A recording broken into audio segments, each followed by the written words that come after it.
If you are a jazz newbie, most likely making your transition from rock or blues, learning and mastering your scales is something you must do before you can actually play this music. And so in this lesson, I want to show you some of my favorite time-tested exercises that will help you learn and memorize any scale. In order to master a scale, we need to know it inside out. That is, we should be able to start the scale on any of its notes and skip between its intervals without getting lost. And this requires that we understand the underlying theory of its intervallic makeup. In other words, we need to learn its notes in terms of their numerical function.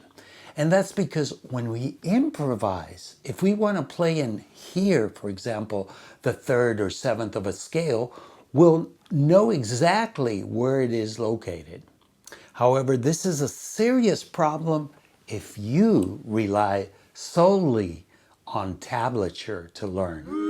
I believe that tab, if used, should only be to initially understand the layout of a new fingering. But other than that, it will keep you ignorant regarding the function of the notes. There goes half of my audience. The exercises we are going to learn next have been used in classical music for over a few centuries now, and they are still used for every instrument simply because they work. But the key for them to work lies in understanding how to practice them. And how to practice them to get results is the most important detail I am going to share with you today. I am going to go over 6 scales that are frequently used in jazz. For major 2-5-1s, the Dorian, Mixolydian, and Ionian, and for minor 2-5-1s, the Locrian, Superlocrian, and Natural minor. Of course, there are more, but once you get these 6 down, you'll find it fairly easy to learn others. And that's due to the special strategy I'm going to show you. Let's take the first exercise, which is fairly simple. And please be patient and stick with me because it is going to get a lot more interesting as we progress. This one's over C Ionian, or the natural major scale, which traditionally has always been the first 7-note scale that we learn. And I'm going to play it in 7th position. All these exercises are designed to skip around using all 7 notes in various sequential patterns. Here the initial pattern is 1-2-7-1. And then it uses the same intervallic relationship and sequentially applies it to start on each degree of the scale. The next one is 6-7-5-6. And the overall formula for each of these 4-note cells from its starting note is a second up, a third down, and another second up. Now, whether a second or third is minor or major is determined by the diatonic notes of the given scale. In this initial exercise, the first 4 measures are descending sequences, while 5 through 8 are ascending. Note that here the initial cell is now 2-1-3-2. So each of these exercises reverses the sequence when changing direction. And this is how it all sounds.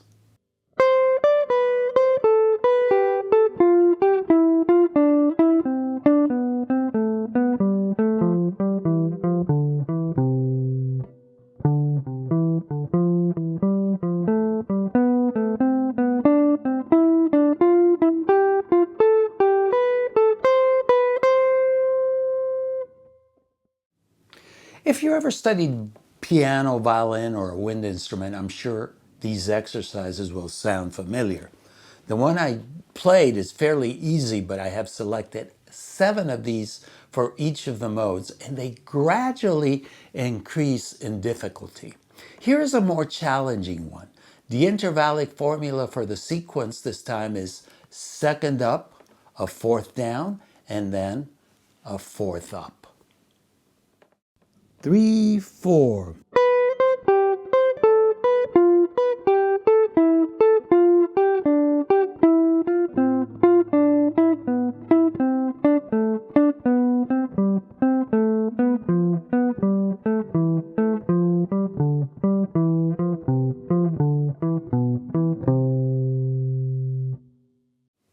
Next, I'm going to go through the 6 scales in this study using some of the exercises so you can better understand how to practice and get results. And I am going to play all of them using the C root for comparison. That's because one of the benefits that we want to derive is to train our ear how to hear each scale and how it sounds against the same root. One big mistake students make when practicing them is not sounding the true root or related chord before playing them. And if you do this with several scales that are modally related, they will all sound alike because they share the same notes. The only difference is that they start in a different place. Therefore, without first sounding the root or associated chord, our ears can perceive the initial exercise as being in any of the 7 modes of the major scale. So let me play a few measures again. We're going to test this. And I'm going to play it without sounding the root or chord. And I want you to guess what mode or root I am trying to convey. 1, 2, 3, 4.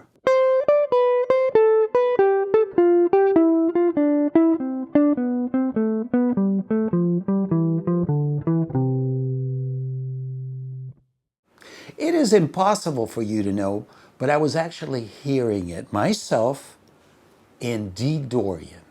Note how it changes when I sound a D minor 7 chord right before playing it.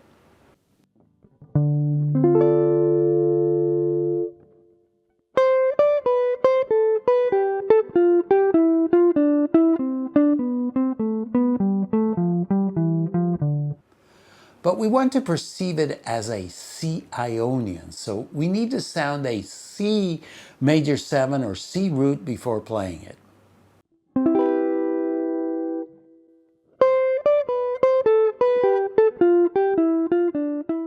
So now that we understand the importance of this, let's apply this simple exercise to another scale. And while doing so, I want to point out another important detail when learning new scales. And I'm referring to the order in which we learn them. If I already know the major scale, the next scale I choose should be as similar as possible to it, except maybe for one note. And this is another reason why we have to think of scales in terms of its intervallic makeup.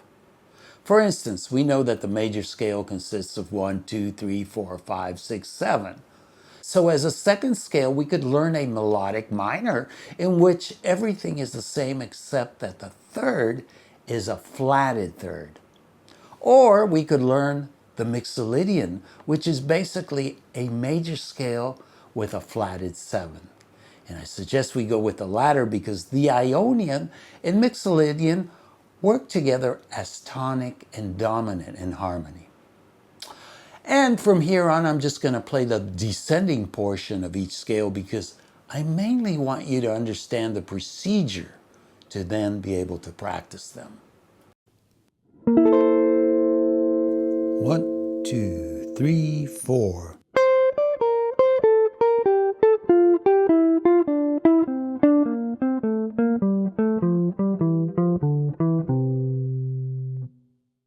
It sounds close to the major scale, but not quite, especially if you use it in context. Before we go to the next scale, I want to show you another very important step in order to master these scales when practicing these exercises. After you feel comfortable in C, move the same fingering to a different key.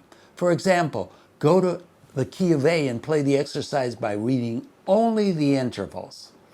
I also recommend that you take a yellow marker and mark all the 7th chord tones. 1, 3, 5, and in this case, the flatted 7. This will help reinforce your awareness of where the main resolution tones are located within the fingering. And this will be crucial down the road when you start improvising.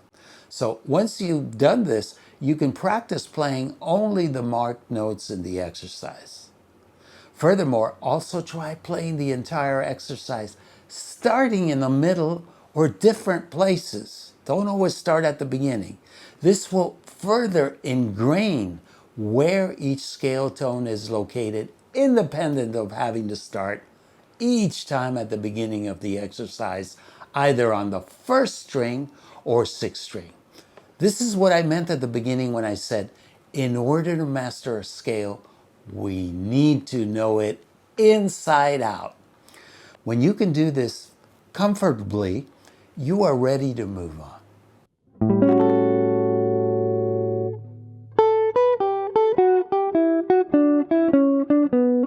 Now I'm going to start the exercise in a different place. Let's start in measure 3 here. 1, 2, 3, 4. Let's say I start in measure 2.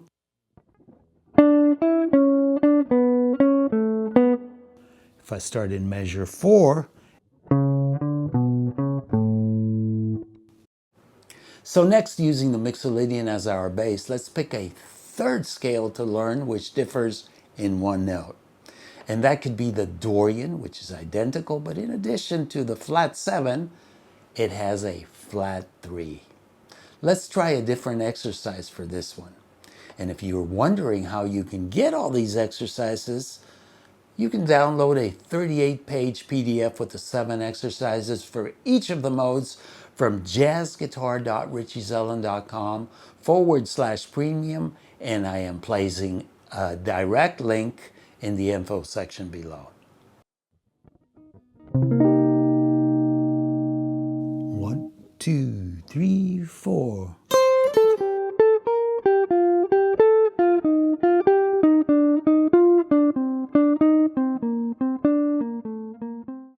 It's now sounding fairly different than the initial C major. And now we have the 3 scales that we need to use over a major 2-5-1 progression. Of course, if C is the 1 chord, D Dorian would be used for the 2 chord and G Mixolydian for the 5 chord. So next, let's learn the 3 scales for a minor 2-5-1. And if we take the Dorian as our base, by just flatting its 6th, we end up with the natural minor or Aeolian mode. 1, 2, 3, 4.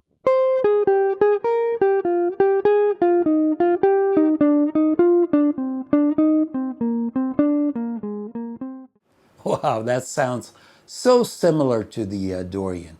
After all, we are playing it against the same root and chord. This is the scale we frequently use over the 1 chord in minor. So next, let's learn one used over the 2 chord in minor. And this one is bound to sound a lot different.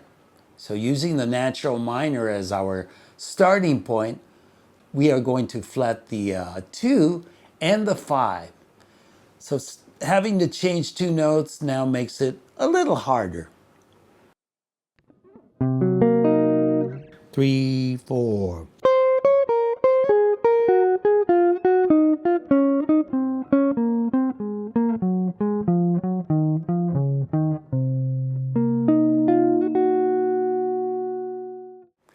That one is a far cry from that initial C major. And this 6th one is by all means the most distant. It's also the most used scale employed over the 5 chord when in a minor key. It's called the Superlocrian and is also known as the altered scale. And as its name implies, it is based on the Locrian, only that everything is altered.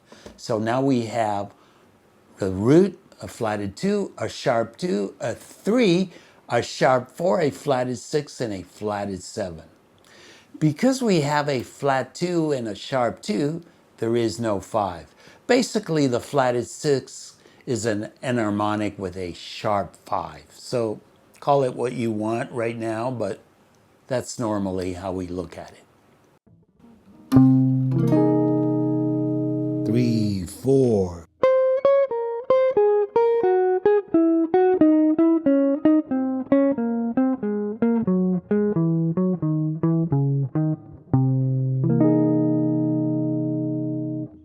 That is by all means the hardest one, especially if you practice all 7 exercises for it.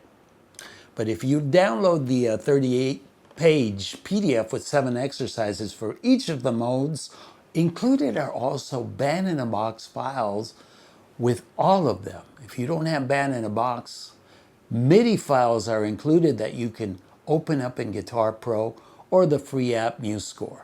And these will aid tremendously in practicing and learning these scales because they allow you to play them at any tempo and transpose them to any key instantaneously.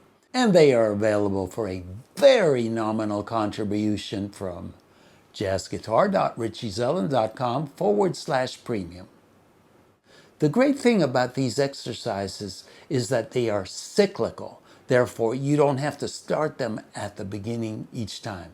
So if a new fingering doesn't have the root on the 1st or 6th string, you can start on the cell where the corresponding chord tone first appears in the exercise.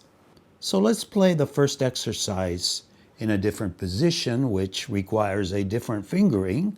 In this case, let's go here to 3rd position. And then the highest available note here is the 7th. So if we go to the middle of the first measure, we can start on that 6, on that 2nd cell.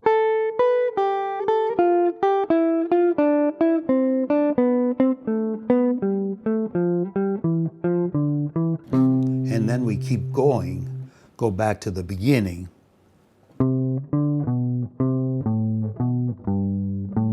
Until we run out of notes. So you can see how it's cyclical.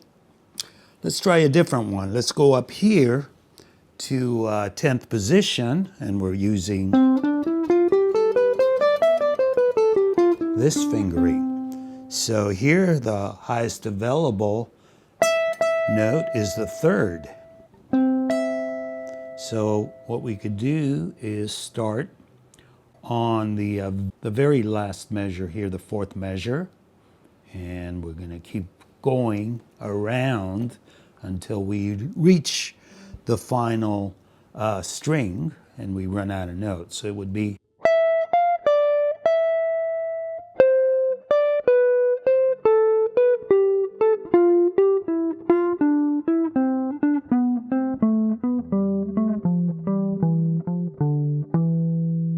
and of course. In an upcoming lesson, I will compare the different fingering systems out there so you can determine what's best. If you can't wait and want a complete solution to scales, arpeggios, in every fingering under the sun, I want to recommend my book, The Scale and Arpeggio Book, which is part of my Bebop Guitar Improv series. And you can get it at bebopguitar.richiezellen.com, and you will also find a direct link to it in the description below this video. Well, I hope this lesson has been useful and will help further your playing, whether you are starting out with jazz or simply need to learn more scales. As usual, I appreciate your comments and likes and welcome your questions. I look forward to bringing you another info-filled lesson very soon. Until then, you know the drill. Practice, practice, practice. Rinse and repeat. May peace be with you.